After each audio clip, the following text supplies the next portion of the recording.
had our Jeep and quads, and we're looking to do a little exploring and off-roading and just have a good time. Just, you know, have a fun time with family and friends and do our normal thing. Well, we were having a fun time at our camp. I made a new friend, and my dad and me went on our quads to go for a ride. They were off. They left, ended up on a trail that took them straight out of the campground, and at least a few miles away, went up through, they went actually past the Calico Ghost Town, or Calico Graveyard, and through a couple washes and around some hills, and ended up on this trail that led them up to the side of a mountain. Meanwhile, you know, I was kind of back at the campground. I was getting a little worried because River was only 6 at the time, and so usually his rides don't last very long. He had a little bike, you know, or a little quad. And they stopped for a water break or a restroom break or what have you, and he got River off the quad. He got off the quad and they walked into this cave, and Rusty had walked in front of River because he was a little scared to go in. And on the top mine, we went in.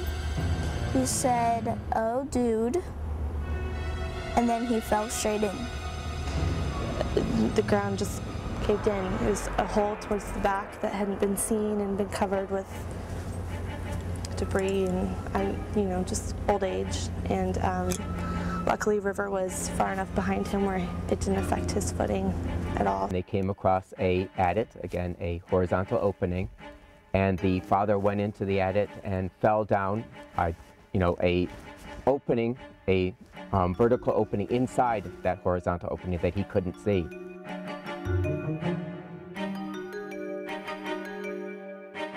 I screamed on the top of my lungs for him, and he couldn't hear me, and so I went on my quad with my helmet on. My brother didn't hear a response, and that really worried him.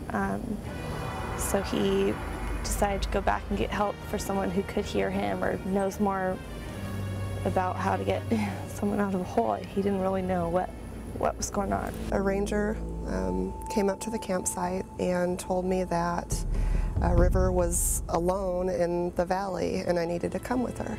My dad and my mom always taught me to go to a house that had kids and there's toys spread out, so I went there. So he got back onto his quad and went, from what I know, it was 2.5 miles in the opposite direction. So he was pretty scared, but his instincts kicked in that I would have never known he was capable of. When I was about to leave, a lady came. I told her that my dad fell down in the mine. She called 911. All the ranger told me was that River said his dad had fallen in a hole, and he ran for help. And so we, as soon as we got to this house, I immediately was brought to River, who was sitting in a sheriff's vehicle, obviously in shock. He had dirt all over his face and lines from the tears where he had been obviously crying, and I held him and made sure he was okay. And by then there must have been 40 or 50 search and rescue crews, or men and women that were there, and all of them were looking at this little 6-year-old boy, to, you know, saying, okay, you need to get us back to where your dad is. He looked up and he remembered. He goes, Mom, he goes, there was wood. There was, like, you know, like those things on the railroad tracks, railroad ties. There was wood pointing in the air. We had stopped there to take pictures. And so immediately everyone got out their binoculars and started looking, and by this point they had helicopters that were helping in the search. And it was only like a minute before one of the search and rescue guys said, hey, I've got wood, I've got wood. and they sent the helicopter over and they confirmed that they could see Rusty's quad below.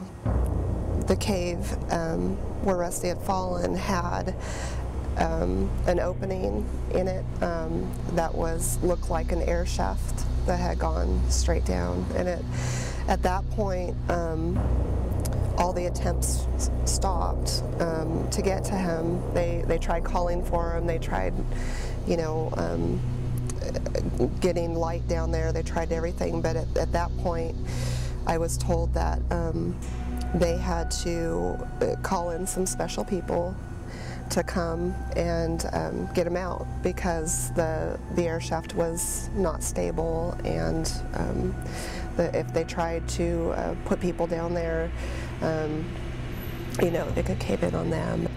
We were called in about an hour and a half later, and we were flighted out of Inyakern Airport with our team down there to Calico, Barstow area. It was halfway up the mountain. It was a very difficult ride to get up to the top there. We rigged up this type of a frame inside the shaft. Inside the horizontal, with 3-to-1 non-working loads and also full haul systems. It took them about, I want to say about 11 and a half hours to get to my husband that day. And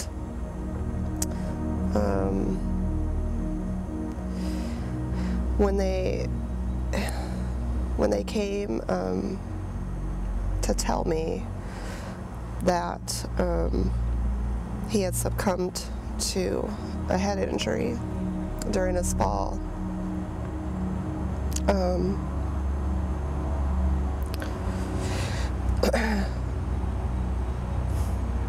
it was the most difficult thing I've ever had to go through. One of the hardest things, in my opinion, to address is the family. Just, yes, they're thankful that you got their loved one back up out of the hole, but you know, that's why we bring the chaplains, the Kern County Fire and Sheriff. They have their chaplains that come on scene. Tremendous help. You know, my husband, 41 years old, lost his life, and devastated our family. What my son witnessed in that cave that day is about the worst thing that you can ever imagine. And for a young boy of 6 years old to watch and hear his father fall 93 feet to his death was the worst experience ever that I can ever even imagine for a young child. And to hold him night after night and wipe his tears and get him to breathe is the hardest thing for a mom, because I can't take that pain away. And I couldn't even imagine if River, I thank God every day that River wasn't walking ahead of Rusty, that he did the right thing, that he turned around and ran out of that cave, because I know my husband, and I know if River had fallen ahead of him, I would have lost them both. Stay out, stay alive.